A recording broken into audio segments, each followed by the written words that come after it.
আমি next superstar, এরকম একটা ডায়লগ দিবেন। ওকে, খুব অ্যাটিটিউড নিয়ে। অ্যাটিটিউডটাই আপনাকে গ্রিন কার্ড দেবে অথবা দিবে না। ওকে, একটাই চান্স, আসেন এখানে পজিশনটা নিব। এইখানে এসে বলবেন। ওকে, ওখান থেকে আসলে হবে। কোর্ট খোলা, কোর্ট হাতে নেওয়ার মধ্যে ওই অ্যাটিটিউডটা থাকতে হবে। Okay, become a superstar.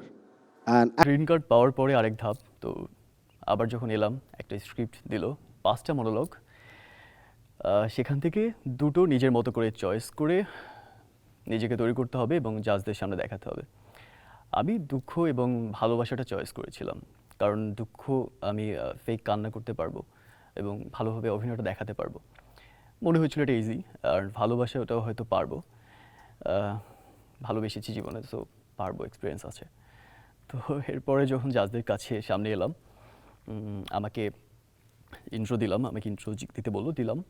এরপরে বললাম যে আমি সাইন ল্যাঙ্গুয়েজ বা ঢাকা থিয়েটার করেছি, ওখানে ডিআর প্রজেক্টে সাইন ল্যাঙ্গুয়েজ ইনস্ট্রাক্টর ছিলাম, আর ব্রজমোহন থিয়েটার বরিশাল ওখানে ছিলাম। এরপর আমাকে বললো যে সাইন ল্যাঙ্গুয়েজে একটা কিছু করে দেখাও। আসসালামু আলাইকুম। ওয়ালাইকুম আসসালাম। তুমি কি ওয়েটিংয়ে ছিলা? না, আমি গ্রিন কার্ড পেয়েছিলাম গতকাল। ওকে, কি নাম বলো? আমার নাম শফিউল রাজ। তোমার সম্পর্কে এতক্ষণ তো একটা পজিটিভ ইন্ট্রো দিলাম, নেগেটিভ 5টা বলো, খুব নেগেটিভ, যেটা খুব বাজে। আমার আত্মবিশ্বাস একদম নেই, আমি খুব অল্পতেই ভেঙে পড়ি, অল্পতেই ফ্রাস্ট্রেটেড হয়ে যাই, এবং আমি বাবা মার প্রতি অনেক দুর্বল। বাবা মার কথা মনে পড়লে খুবই কষ্টে থাকি, সব কিছু এটা ভুলে তো যাই। পজিটিভ, নেগেটিভ না তো এটা। এটা নেগেটিভই, আমার আবেগ বেশি বাবা মার প্রতি।